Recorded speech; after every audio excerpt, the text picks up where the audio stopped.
नमस्कार व्यूअर्स, आपका स्वागत है रेडियो द्वारका और हमारे कार्यक्रम चेंज मेकर में। आज मेरे साथ मल्लिकार्जुन हैं हमारे स्टूडियो में।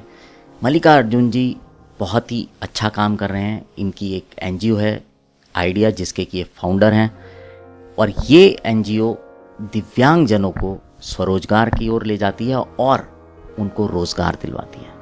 मल्लिकार्जुन जी से हम जानते हैं कि किस तरह से वो इस काम को कर रहे हैं, ये आइडिया उनके पास कैसे आया और वो क्या सपना देख रहे हैं आइडिया को लेकर। मल्लिका जी, आपका बहुत बहुत स्वागत है रेडियो द्वारका में। जी धन्यवाद, नमस्कार।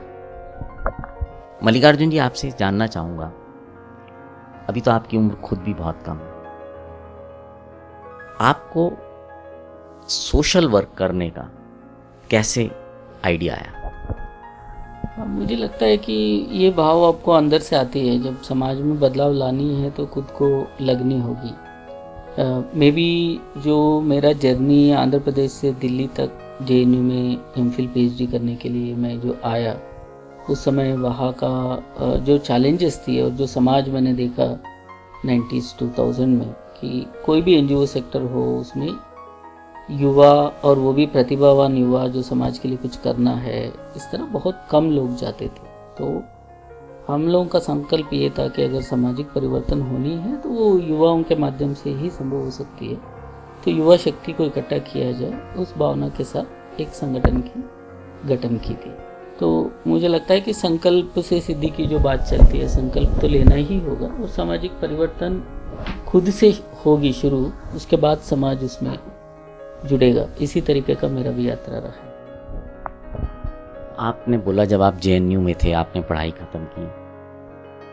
आपसे अगर मैं पूछूं कि जब लोग सोचते हैं कि हम लोग अपना करियर बनाएंगे, अच्छी नौकरी ढूंढेंगे या कुछ भी और अपना बढ़िया रोजगार करने के लिए सोचेंगे, उस समय एक ऐसे युवा का सोशल वर्क की तरफ जाना, समाज की तरफ देखना, तो क्या कुछ व्यक्तिगत अनुभव थे जिनकी वजह से आपको ऐसा लगा?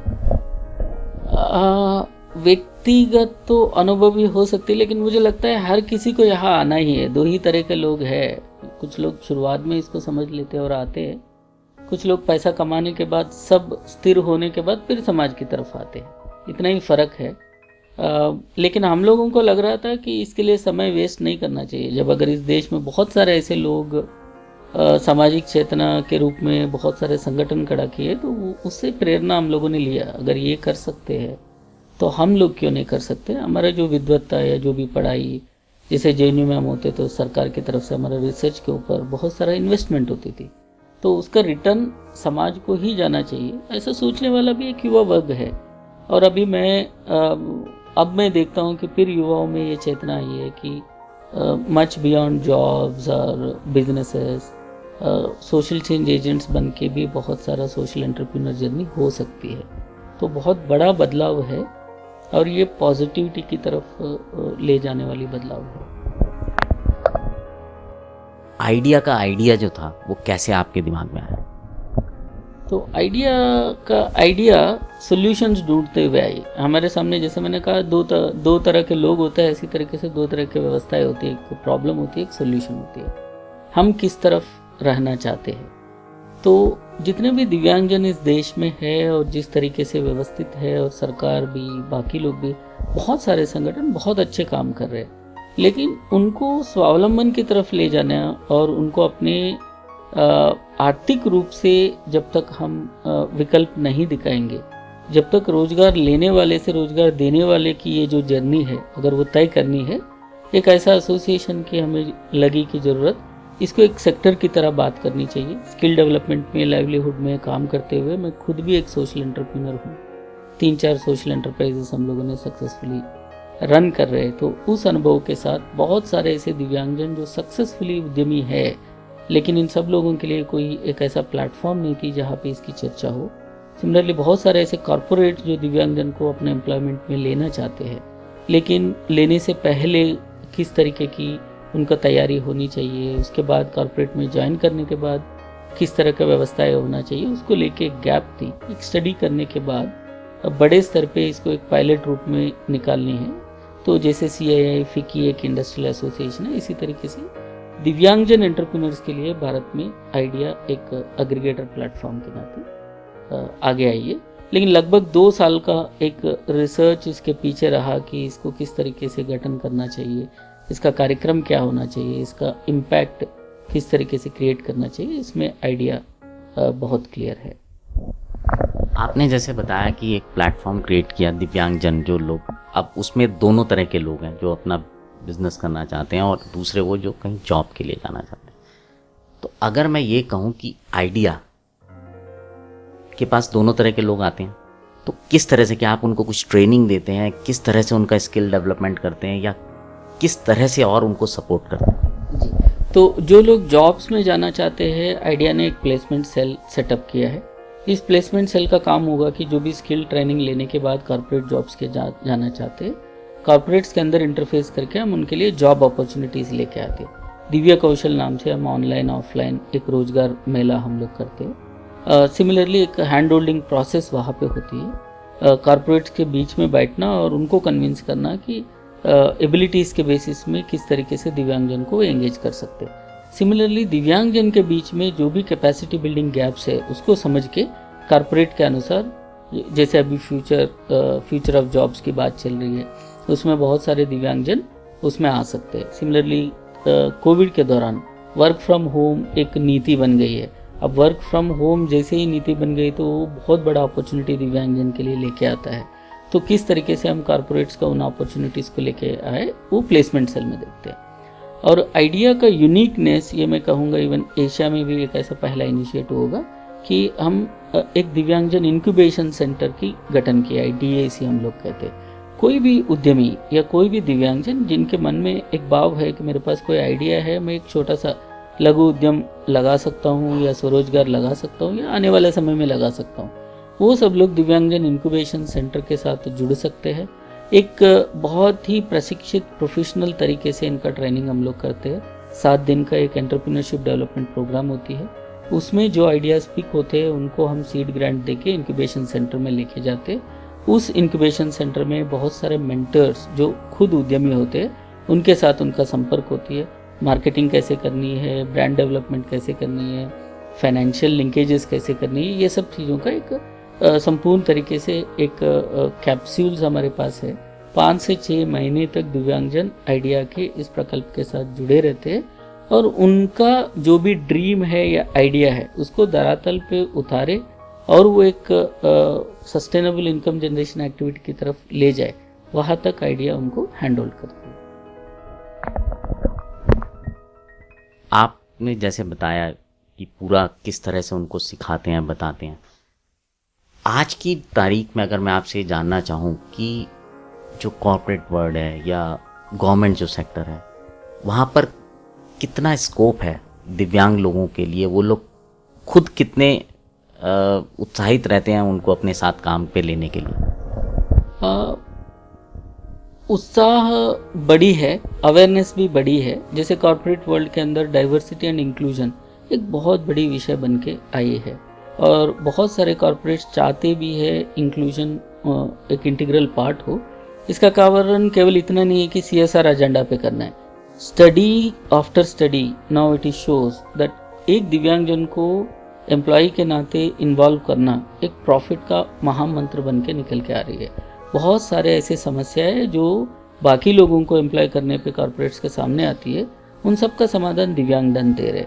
और एसेंचर का भी स्टडी हो, बहुत सारे ऐसे स्टडी पूरे विश्व भर में भी, भारत में भी कुछ स्टडीज़ हुए जो ये दिखाते हैं कि इंक्लूजन के माध्यम से अगर हम दिव्यांगजन को अपना वर्क फोर्स में लेके आते हैं, हम अपना क्रेडिबिलिटी, विजिबिलिटी एंड प्रॉफिटेबिलिटी तीनों चीज़ों को हम इंश्योर कर रहे हैं। इसके कारण से भी कॉर्पोरेट अभी प्रभावित हो रहे हैं इनको लेने में। जहाँ तक सरकार की बात है, सरकार की बहुत सारे योजनाएं हैं, उन योजनाओं के माध्यम से दिव्यांगजन को सशक्त बनाने की प्रयास है। जैसे अप्रेंटिसशिप एक्ट एक ऐसा सामाजिक मंत्रालय का एक बृहत योजना है जो कॉर्पोरेट्स को बहुत अच्छी तरीके से सपोर्ट करती है। किसी भी दिव्यांगजन को अगर 1 साल तक उनको अप्रेंट में नाते रखते हैं तो पर मंथ अप टू 50,000 तक सरकार उनको, मतलब साल का 6 लाख रुपए उस दिव्यांगजन के ऊपर जो खर्च होना है वो सरकार की तरफ से कॉर्पोरेट को दी जाएगी। अगर 1 साल के बाद कॉरपोरेट उस दिव्यांगजन को अपना वर्कफोर्स में लेते हैं। तो एक बहुत बड़ा बजट के साथ लाया गया है। अब ये एम्पावरमेंट बेस्ड अप्रोचेस चल रही है कि इधर उनको एम्प्लॉयमेंट दिलाया जाए या उनको स्वरोजगार या उद्यमी बनाया जाए। तो हर एक स्कीम के अंदर आप सरकार का देखेंगे इंक्लूजन एक पार्ट है। स्टार्टअप इंडिया हो, स्टैंड अप इंडिया हो या NHFDC एक ऐसा फाइनेंस कॉर्पोरेशन बनी है, बैंक्स को मैंडेट दिया गया है कि कोई भी दिव्यांग बिजनेस आइडिया के साथ आते हैं तो उनको लोन मिलने में किसी भी तरह का प्रॉब्लम ना हो। समस्याएं बहुत सारे हैं, लेकिन जो लोग मार्केट बेस्ड अप्रोच में विश्वास रखते हैं, उद्यमी बनना चाहते हैं, उनके लिए स्कोप बहुत बड़ा है। उदाहरण के नाते जम पोर्टल के अंदर जो सरकार का खुद का प्रोक्योरमेंट पोर्टल है, पिछले साल लगभग 30,000 करोड़ का ट्रांसैक्शन हुआ है। तो अगर मान लीजिए आप अपना घर में बैठ के अपना उद्यम को बाजार में ले जाना चाहते हैं, सरकार का खुद का इतना बड़ा तंत्र है, उसके बाद प्राइवेट सेक्टर का बहुत सारा इनिशिएटिव्स है, इन सब चीज़ों को जोड़ के अब अपने पास अवसर बहुत सारा उपलब्ध है।